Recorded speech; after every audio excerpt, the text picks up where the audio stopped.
Welcome to Life After, a podcast for women to take you from feeling like you're just surviving to thriving, to creating a life you really love. Expect to discover tips and tricks to get there. Each episode will have actionable steps to empower you to make changes. I started this podcast because I've been through it all, from getting out of a marriage with a narcissist to completely rebuilding my life. And now I'm on a mission to help you too. You can change your life. It's absolutely possible. Hello, hello, hello, and welcome. I'm so glad you're here. In this episode, we are going to talk about mindset and productivity. I have been working on this for a long, long time. I've even created a workbook for myself to really effectively manage my time. Because as you all know, I always have a lot on my plate and I always have so many things I want to accomplish. So I spend a lot of time thinking about efficiency and productivity and how I can shape in my mindset to really be at my best and show up at my best as often as possible. Pardon me. Still getting over that cold. So you may wonder how this topic really applies to what we talk about most often, which is mindset and managing, healing from, getting out of, or recovering from toxic or narcissistic relationships. Well, I want to say that I've used these concepts we're going to talk about today, as a way to manage my life when it's felt totally out of control. I've also used it as a way to expand my ability to accomplish what I want, particularly after I got some clarity. And also, I've used these tactics, these tips and tricks we're going to talk about, to compartmentalize the things in my life that needed to be set aside when things were at their worst.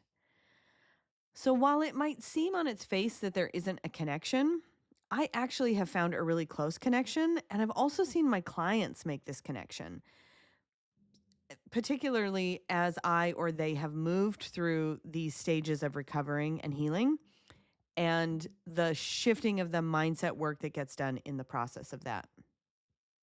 So I just said this. You guys know I have a million things I want to accomplish in life. And I just recently started looking at it as like slices in a pie. And before I did that, everything felt so disjointed for me. And it made me feel like I was constantly starting and stopping different projects and having different priorities. So making the focus of my life and my work a pie, it's helped me really cohesively bring together all the pieces and see that everything I do is moving me towards completing the puzzle. Oh, wait, I just mixed my metaphors there. So let's try that again. When I started looking at my life as a pie, it became clear to me that while there were all these different slices, they were still part of the same whole pie. That's a better metaphor. And not only doing that has helped me focus, it's also improved my productivity. The thing about productivity is that one of the best ways to improve your productivity and your efficiency is to have a routine and a schedule. And let me tell you, nothing is more boring to talk about than routines and schedules. And yet, it works. Having a routine and schedule really works in your life. So I invite you to think about this episode in a way that can help you improve your productivity by creating a routine or thinking about how you might move your schedule around. This episode wouldn't be complete if I didn't include at least a little bit of conversation around hustle culture. Hustle culture impacts our productivity and our efficiency in so many ways, most of them negative, because hustle culture, by its very nature, makes us feel like we have to be constantly hustling. We have to be constantly on. We have to constantly be working and moving forward. And it can be really hard to fall into that concept, that idea, even if you don't call it hustle culture. I've been doing a lot of reading lately. And another way to think about that, or a kind of a corresponding way to think about that, is how busy we all make ourselves. We're busy, busy, busy, busy, busy. And so both that hustle culture and that culture of busyness, more often than not, is going to negatively impact our lives. And it's going to potentially negatively impact our ability to move through the things we really want to move through. And, life isn't about hustle. And having a routine, being efficient and organized actually can help us move away from that a little bit. So just ponder that a little bit. Think about where you fall on the hustle/busyness scale. And let me know what your thoughts are. I'll be very curious. All right. In terms of creating a routine, and because I have so many things that I'm constantly juggling, I am also playing right now with time blocking more seriously than I ever have before. I've been looking at Cal Newport's work, and he's got a kind of specific system. So even after just a few weeks of kind of tracking what he does and playing with it a little bit, I really can see the benefits of doing time blocking more than ever before. And we've talked about time blocking in previous episodes, and I've seen time blocking in other, influencers or people that I follow. For some reason, the way that Cal does it is connecting more dots for me. I've already said this. We got to mention routines. So I briefly mentioned routines. I really can't stress enough the importance of having a routine. And it can be as basic as having a morning routine and an evening routine. And if you're going to go that route, then I would recommend that you're really specific and comprehensive about what those routines might look like. I find it really helps with my morning routine in particular to include things that become much harder to do in the middle of the day. So I do things in my morning routine that help me kind of set my mindset. And if I don't do them first thing in the morning and I think, oh, I have this thing I have to do first thing in the morning and I'll get to my morning routine. One, I often don't actually get to it. And two, I do find the impact that it has to the rest of my day when I haven't kind of set that mindset for the things I want to be doing. My morning routine encapsulates focusing every day on the things I want to accomplish, the things I'm tracking, and the things I want to do or accomplish or go or do or see, the people I want to be around. So my morning routine is quite comprehensive. Now, Cal Newport, he talks about shutting down every evening. And the reason for this is to create a definitive line between your workday and your non-workday. And for me, I haven't been practicing that at all. I don't tend to follow that. Maybe that's not a good thing. The reason I don't do it is because my days are so different from day to day. So one day I might be working really intermittently, and another day I'm working from 7:30 or 8 in the morning to 8 p.m. Now, for some people, That might not seem like a very good schedule, but for me, because I have so many pieces of the pie going on at any one time, so many projects, I find that, tracking everything is a way for me to be productive and keep my schedule while also giving myself the freedom to really lean into work on the days that I want or need to and give myself some space during days where I need more space, right? Where I can follow my energy. I had a coach once that told me to follow my energy, particularly as it related to the things I really wanted to do. I mean, the fact of the matter is, I have more things that I want to accomplish in life than anyone could probably accomplish in 3 lifetimes. So I recognize that at some point, some things have to give, right? So I had a coach once that told me, kind of follow the energy in any given day so that you can be moving towards all the different things you want to do. So I kind of I manage my routine and my structure and my schedule in such a way that allows me to do that. So think about how that would work for you. Because my schedule obviously isn't an optimal schedule for most people, particularly if you're working a traditional 9 to 5 job. It really does work for me. So my question is, what works for you? What kind of routines? And you can break down those routines, as I've mentioned: AM routine, PM routine, things you do throughout the day. Like when I've worked traditional 9 to 5 jobs and I've actually taken lunches, I'll use my lunch break. I'll have a routine at lunch. So what works for you?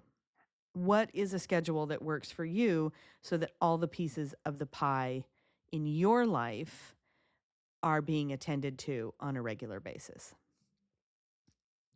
Now, a lot of people subscribe to the idea of having as strong an evening routine as they do morning routine. And while I agree it can be really helpful to have an evening routine, mine isn't as structured. So there are a few things that I do every evening or as I get ready for bed, right? Of course, I brush my teeth and wash my face. Most I put off exercising until the evening. And so I often get some good exercise in on the treadmill or on my rowing machine. Sometimes, as we get more light and more sun, living in the Pacific Northwest, getting a nice walk in outside in the evening. And the vast majority of evenings, I look at my schedule for the next day.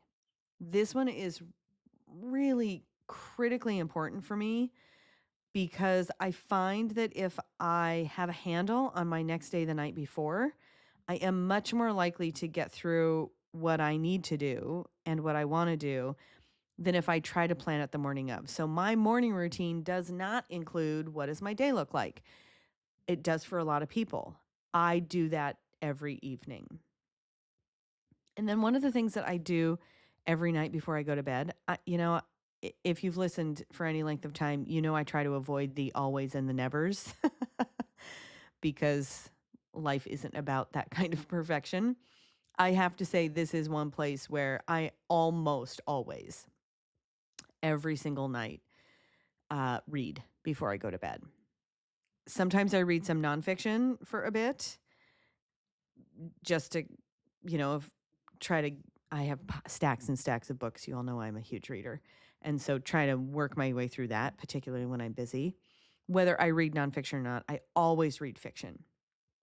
That is an absolute critical part of my evening routine. So important. And while some people will tell you it's not a good practice to read right before you go to bed, because then your brain starts to associate reading with going to sleep. So then if you have to read during the day, or you need to read during the day, your body thinks, oh, it's time for sleep. Now, I haven't found that to be the case necessarily.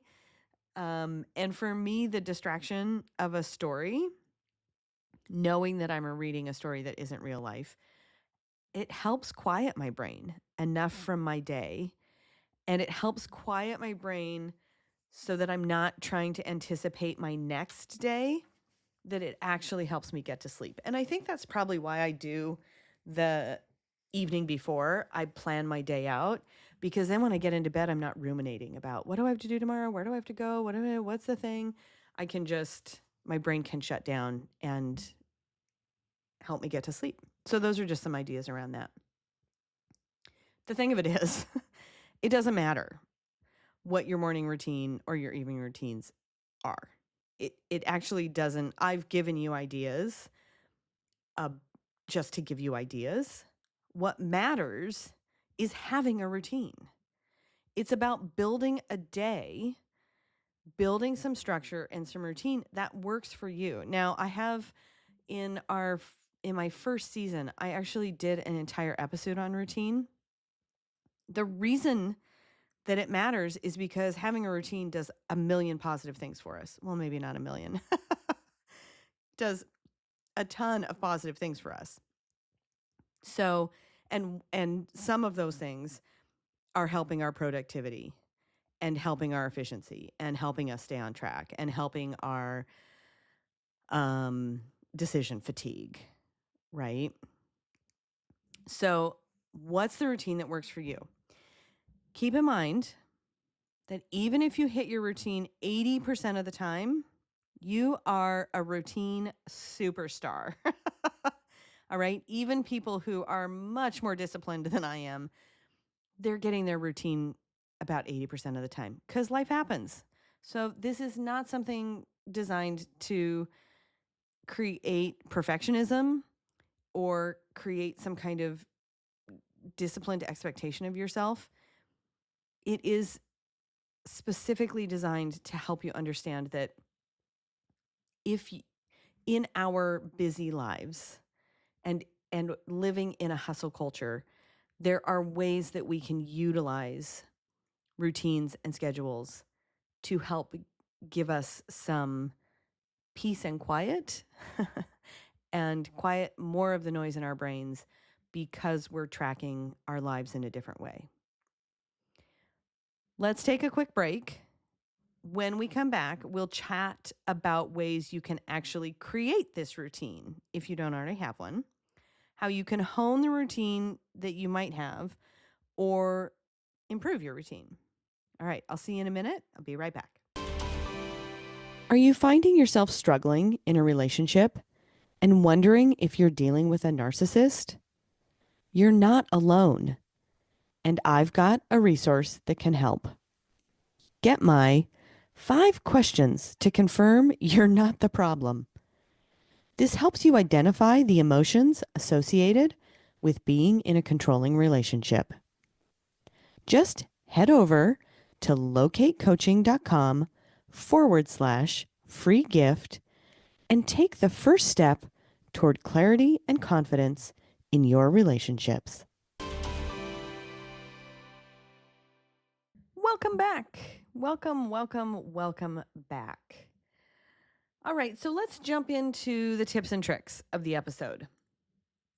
The first one is one of the things that I used to teach, or that I still actually teach. I just did this recently, a couple of weeks ago, is to try out the perfect day exercise. Now, before the break, I mentioned to you the whole purpose of this whole episode is to find ways through routines and scheduling to become more productive and efficient, to become less harried, less busy. This is not, under any circumstances, about being a perfectionist or having something in your life be perfect. So there is a part of me that every time I do this exercise, I feel a little bit like, ugh, ooh, ah, because it's called the perfect day exercise. So you got to go into it with kind of a grain of salt. The purpose of the perfect day exercise is for you to imagine and optimally write down. I had a mentor once that used to say, I almost always have to say it twice because I almost never get it right the first time. Writing is the action part of thinking. Oh, see, I thought about it and I got it right that first time. All right. Writing is the action part of thinking. So yes, you can imagine this. You're sitting in traffic. You can process what your perfect day looks like. optimally, if you have the opportunity to write it down, it's going to connect more. So, what does your perfect day look like? Now, for me, I've always found this exercise to be a bit of a struggle because I don't have a perfect day, right? One day I want to speak, the next day I want to write, another day I want to have a break, another day I want to connect with the people in my life. Some days I want to travel, some days I don't. I don't work a traditional Monday through Friday 9 to 5. So I might be facilitating groups in the evenings. So then I take from 2 o'clock to 3 o'clock off because I want to have the sustainability through the evening, right? So for me, I do struggle with this exercise. So I recognize if you've got any kind of contraction around what I'm saying, I get why that is. I have done this exercise several times. And again, there's no perfect way to do the perfect day or week. You can do a perfect week. You don't have to do a perfect day. Exercise. You can do, if you work a 9 to 5, you can do a perfect week exercise from Monday through Friday. You can do a perfect weekend exercise, right? You have so much flexibility in how you do this. I think the key, if you're going to practice this exercise, I think the key is that it gives you clarity. What it really does do, even if your schedule is like mine, where it's kind of all over the map, it gives you clarity about where do I want to be spending my time? What do I want? Where do I want my time to go? We're going to talk a little bit in just a couple minutes about more around this. So stay tuned about that. But just know the perfect day exercise, whether it's perfect day or perfect week, is a fantastic way to give you clarity, to give you an idea of where you're spending time you might not want to be spending. And as it relates to productivity and efficiency, it might help you find more time in your schedule than you thought you had, or it might help you identify those places where maybe you're not utilizing your time in the way you want, and therefore you're finding gaps of time that you can use in different ways. And so this is important because it gives you the space, right? When we're talking about what we want to do in life, knowing what your schedule is now, knowing what your routine is now, looking at what you want it to be in a quote unquote perfect way, and then identifying the gaps, it's going to give you the space to add something that you might really want to do. Or more importantly, as equally as importantly, because we're in this hustle and busyness culture, maybe it gives you space to take something away. And if you're trying to add something, maybe it kind of smooths out that struggle to accomplish something you really want to accomplish when you thought you didn't have enough time. And maybe if you're on the flip side and you're trying to struggle against the hustle and busyness culture, you can lose something that then gives you the time you want or need for the things you really want to be doing, right? So there's a benefit no matter which end of the spectrum that you're on. A really tangible example of this for me was when I was in grad school. I learned something so incredibly important about myself. I've never considered myself a morning person, and yet I learned in grad school, mostly because I didn't have any other time, that I'm highly creative at 4 or 4:15 in the morning. So what I learned is I could get up at 4 or 4:15, and if I had done the pre-work, the outline, or I thought about it and I'd done the reading, for an hour or 90 minutes, I could really focus and write. And I could do it outside of my regular schedule with minimal disruptions to all the other things that I needed to get done every day. And it was it was just it was so eye-opening in a couple of different ways, because thinking I'm never thinking that I'm not a morning person, it never dawned on me that maybe I've got these windows of time where my energy, my focus, my clarity could be so much higher, particularly that early in the morning. So it was such a great opportunity. And you can kind of capture playing with this when you think about what you want your schedule or routine to look like. Now, the thing that I recommend is that I don't get up at 4 or 4:15 anymore. Occasionally I do. If I really need to write something or I really need to focus, I will get up at 4 or 4:15. The kind of pace that I maintained in grad school, you can't maintain a pace like that forever. So if you're going to look for an opportunity, and maybe you're the opposite, maybe you're a morning person and you find that you can write at 10 or 11 at night, or you can focus on a project, really, kids are in bed, partners settled in, and you get the kind of quiet and peace that you need.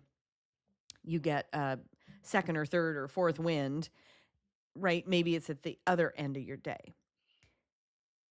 I just caution you to consider that if you're going to create that space outside of your normal routine, to do so temporarily, and to do so only for kind of specific and time-bound projects, precisely because we cannot, we can only go so long with less sleep. And you all know I've talked endlessly about how important sleep is. So just consider that. But that is a tip where we can consider modifying what we're doing normally to have some productivity and efficiency, to expand our routines, maybe is a way to say it, for specific things that we're trying to accomplish, specific periods of time in our lives. And for any of you that have been a parent, you naturally already know what I'm talking about, because you have periods of time in our children's lives where we're not in our normal routine, and we're temporarily moving through some kind of transition or growth spurt, and are modifying what we would normally do based upon caring for another human. So, pardon me. What I'd like you to consider about the perfect day exercise, the perfect week exercise, besides that it's not perfection, it's not about perfection, what I'd like you to consider is that it's about awareness. It's really about awareness.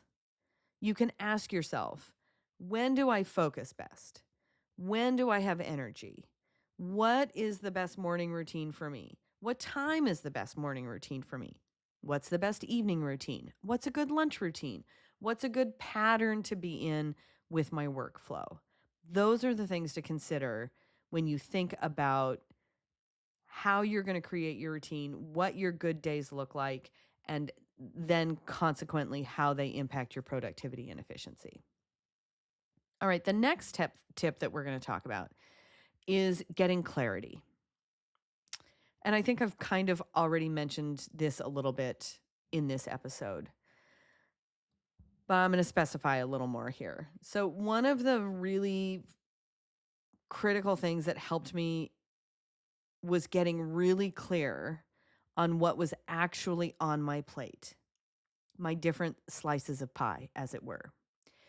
Because for a long time, I felt like I was constantly jumping between random things, right? I could say, oh, I've got this piece over here, and I've got that other piece down there, and oh, I do this part of my work here. And for me, I love having lots of different things to do at the same time. I don't know if it's because I'm a Gemini. I don't know if it's maybe I have undiagnosed ADHD. I don't know what it is, but I like to have variety. I really prefer that. And it felt, as I mentioned already, it felt very disjointed for a long time. And then it dawned on me that actually everything I do fits somewhere within the scope of what I'm trying to do in the whole. So the part of my business I'm trying to build this year is speaking to high school students. And when you look at that, it's speaking to them about dating violence and building healthy avoiding dating violence and building healthy relationships. So that's one piece of the pie. Well, then I'm a domestic violence intervention treatment provider. Well, that's one piece of the pie. I've got I'm taking some training in June to become a guardian ad litem. Well, that's one piece of the pie. The DVIT work, that's the piece of the pie of working with those working with people who do harm, right? The guardian ad litem piece is working with kind of in reality, in the moment, within families that are having some struggles, and the focus is on the kids. All of those things, the advocacy work I've done in the past, right? I've got all of those pieces, and ultimately they all fall under the same umbrella of the purpose of my life, which is doing my part to end domestic abuse. And when I could look at it that way, it really helped me synthesize what my schedules and routines look like. It helped me look at how I'm spending my time as much or more than just the specific tasks that I'm doing, the staying busy kind of pieces. So I ask you, how does my description of the process that I've been through help you look at your work or your life differently? Right? I had a whole bunch already dialed in, an AM routine, an exercise routine, my personal growth routine with the reading that I do, right? And it's all the same iteration, all different pieces in the same pie. So how does that concept help you get clearer about what your slices of pie are? And how does that make you feel? How does it make you feel? If you're looking at your own pie, how does it make you feel to know what slices you've got in your life? And does it give you any clarity around it by looking at it, by shifting your perspective and looking at it a little differently? Now, your pie might be completely different than mine. I'm sure it is.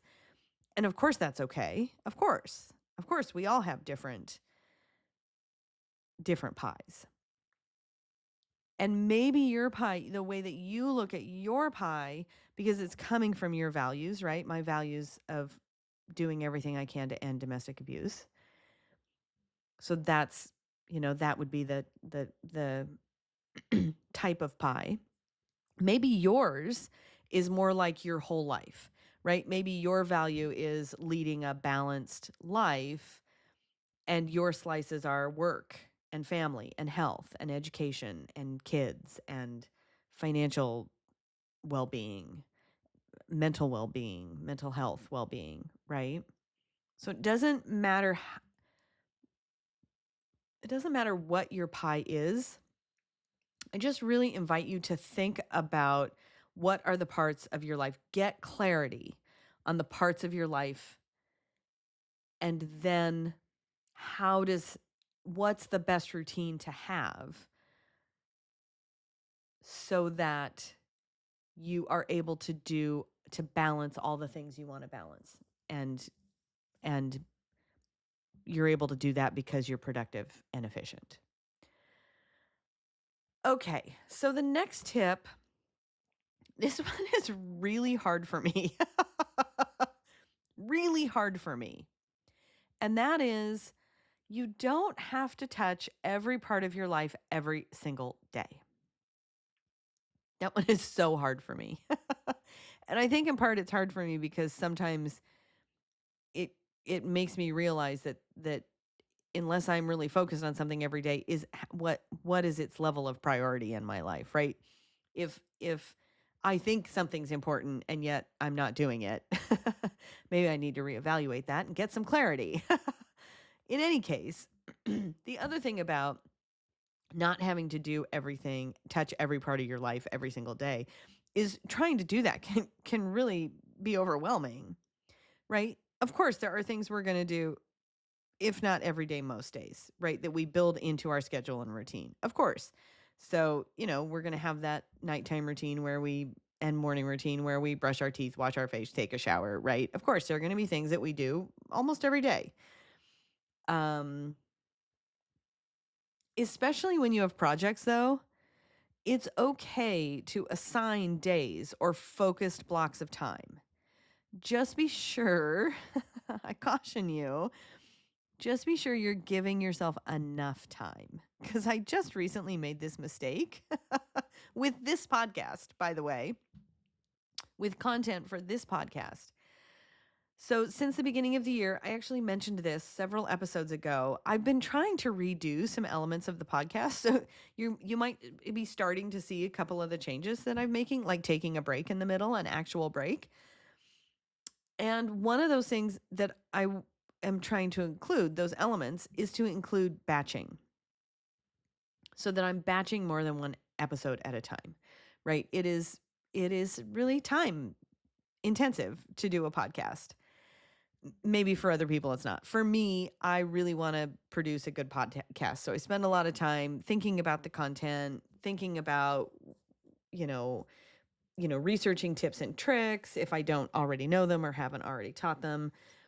So in any case, so I decided I would start batching and, creating outlines, planning things out, writing what I wanted to write.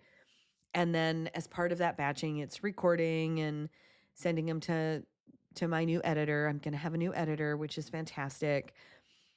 And so I set that time aside, and I recently left a group. But as I was leaving that group, someone posed this idea of a power 10.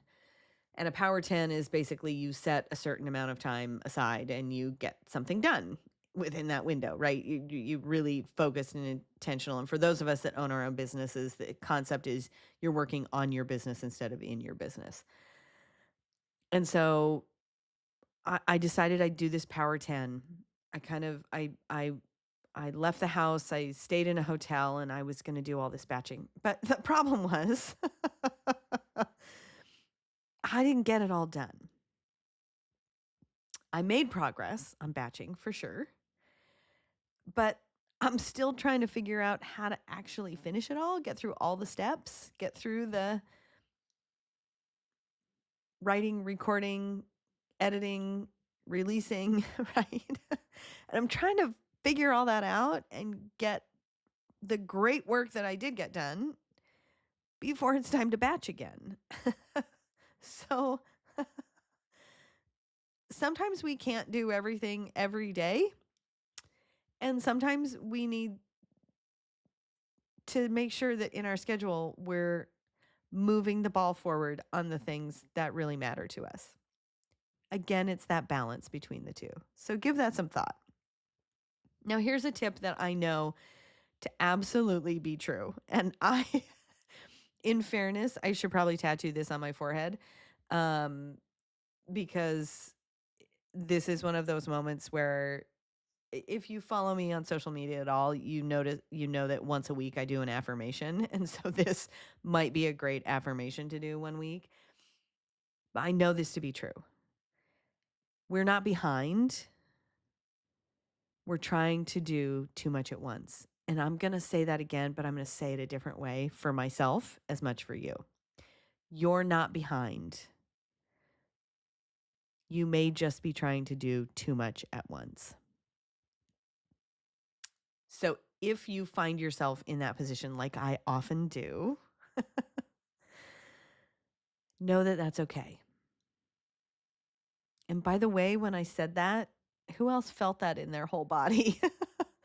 Who else felt that kind of like twinge? Ooh, yeah, that might be a truth for me. We've already talked this next tip. We've talked about it a little bit. I'm liking it so much and I'm finding it so helpful in my life that I'm going to mention it again. We talked about it earlier in the episode, so we're actually going to include it as a tip. And that's I'm finding that using time blocking is really helpful but I've shifted the way that I've thought about it. So when I first learned about time blocking, I learned it through a group called Life Hack. Pardon me, they do productivity hacks. And they were saying do an hour of time blocking and do 50 minutes of work and 10 minutes of break. 50 minutes of work, 10 minutes, and you can time block your whole day that way. And I really liked that idea. I never really employed it because even though that made a lot of sense to me, I often think to myself, oh, I need more time than that. I need 2 hours to write this thing instead of an hour. So I'll wait until I have a 2-hour time block and then I'll write this thing. And what I've come to learn, particularly in looking at Cal's work, is I kind of have that backwards because there's so many times I don't have time, like the podcast batching that I just mentioned, right? I didn't set aside enough time. I didn't know how much time it would take me, it being the first time I'd done it, but I didn't set enough time aside. And it's really easy when we're time blocking to say, well, I need 2 hours for this thing, so I'm only going to do it when I have a 2-hour time block. I have found that maybe isn't the best way to think about time blocking. That in fact, we're more productive and efficient when we go, I'm going to block this hour for this task, whether it's writing or whatever it is you have to do, even if I know the thing is going to take me 2 hours. And the reason for that is one of a couple of things happens. We either we're still moving forward on that thing in that hour. We're making progress. And sometimes we will forego the next time block because we're so involved that we'll keep going. And we ultimately might take the 2 hours because we're focused and we're in that moment. We're really present and we want to finish it.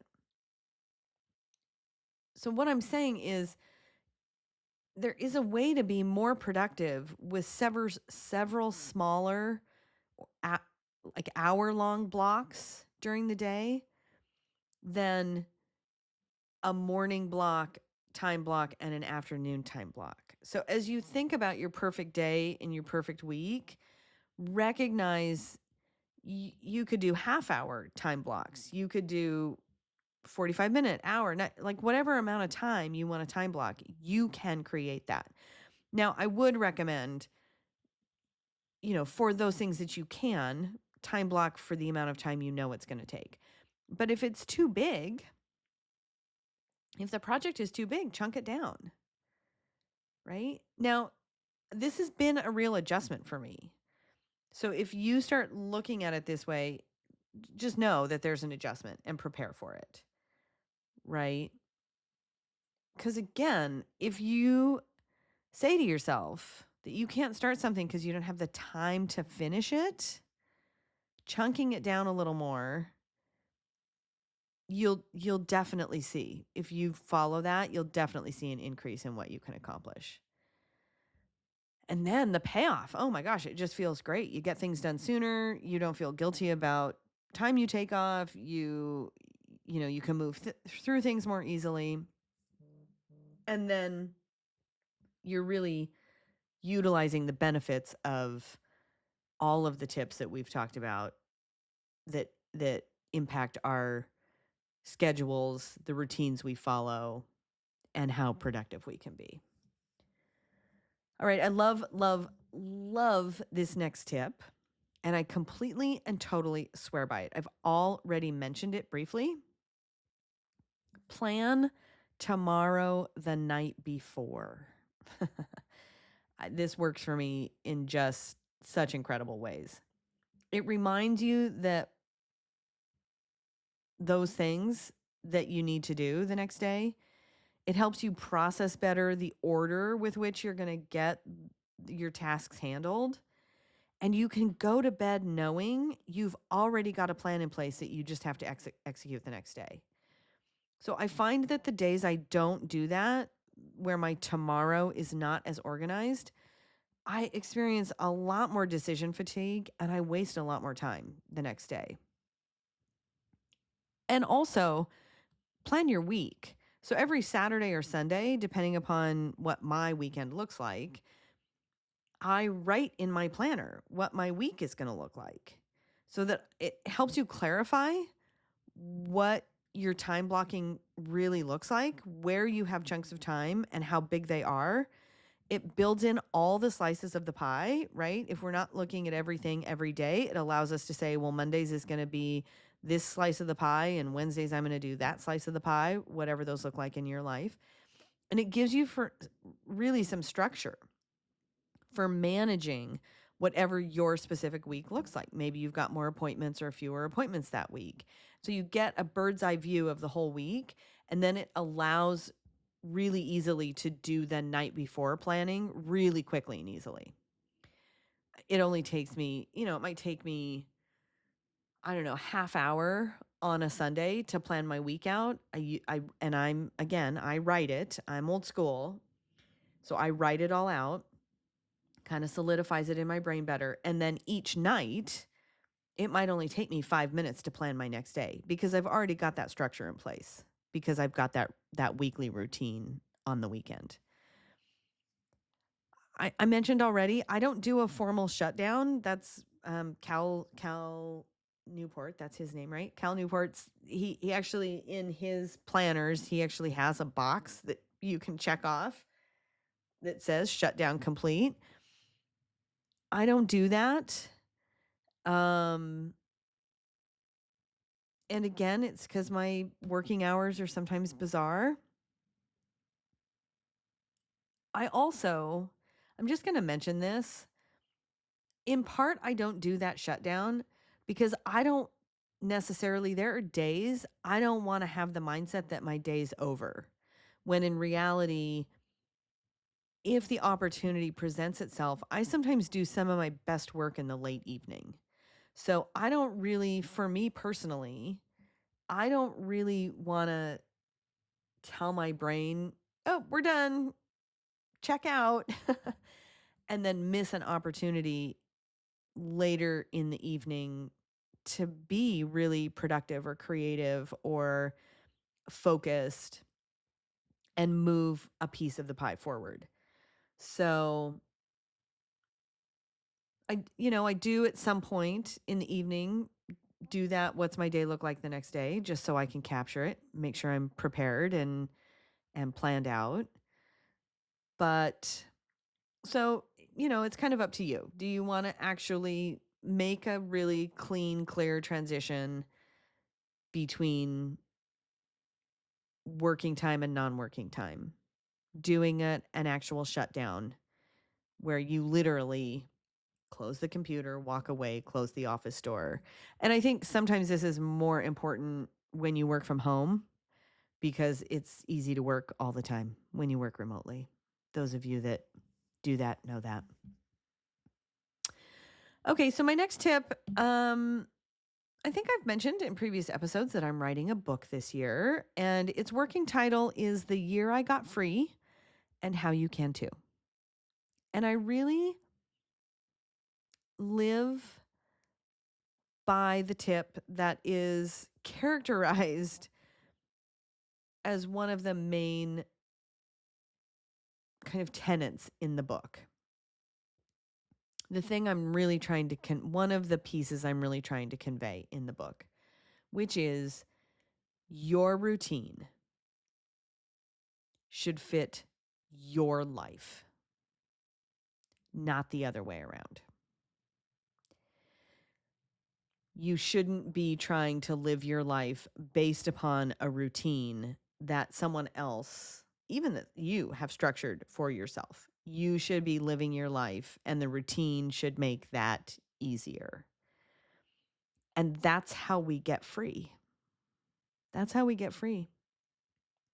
And the year I got free is not about the kind of work that you do, when you work, how often you work, whether you're in a corporate environment 9 to 5, whether you're in shift work, right? That's not the point of being free. The point of being free is creating the life that you want for yourself, that you envision is your perfect life. Remember, we're not perfectionists. And what is the routine and schedule that allows you to have that life? And we all have different definitions of what freedom looks like. You're never going to be free if you're blindly following someone else's routine. There's a book that came out a couple years ago, and I bought it begrudgingly. It was actually before grad school. And it's Robin Sharma's book about the 5 a.m. morning or whatever. I never read it. I never actually even cracked it because just even the concept of trying to follow what someone else was prescribing for my life, the best way for me, and that included getting up at 5 a.m. and following this strict regimen, right?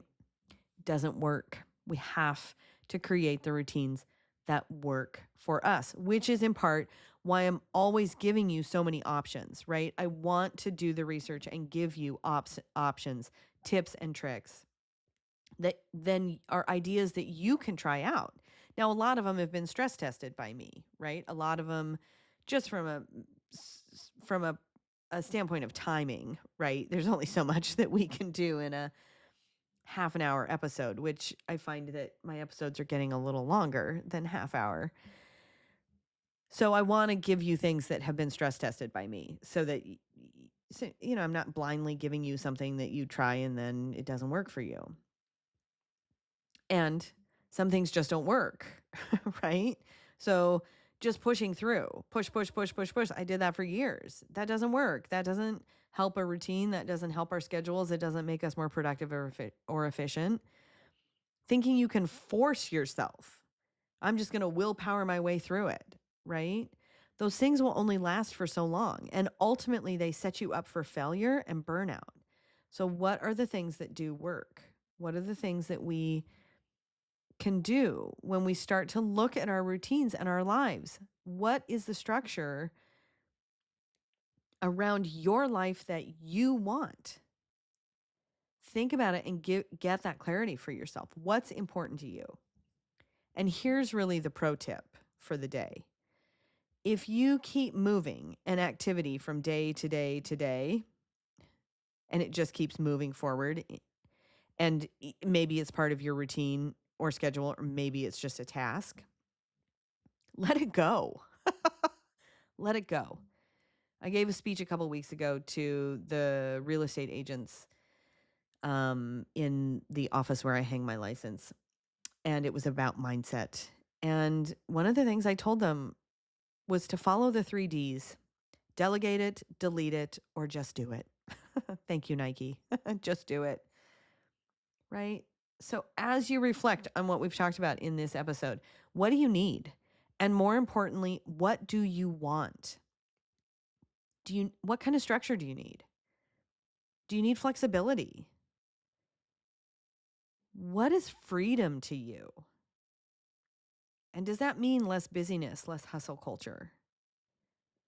And really, what do you want? What stage are you in your life? And what helps make your routine and schedule work for you? Build around your reality, because the best routine is the one that you'll actually follow. At the end of the day, productivity isn't about doing more. There's always more to do. It's about doing what matters to you in a way that actually works for your life.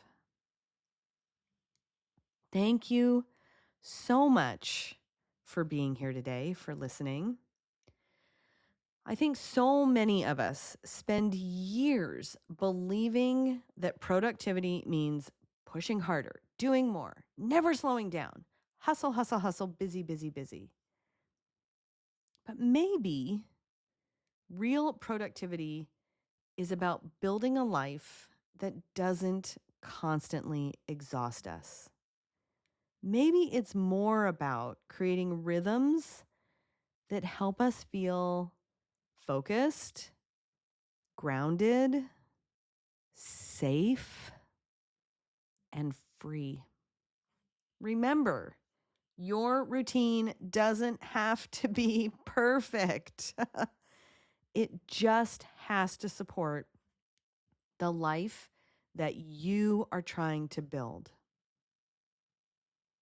If this episode hit home, send it to somebody you care about or save it for the next time you feel like you know, your routine isn't exactly your schedule, your life isn't exactly where you want it to be.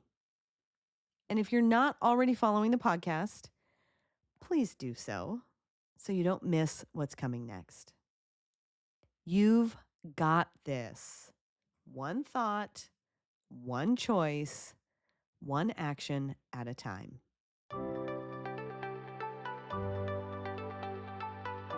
As we wrap up, here's the thing. I've made every mistake. I've literally been there and done that.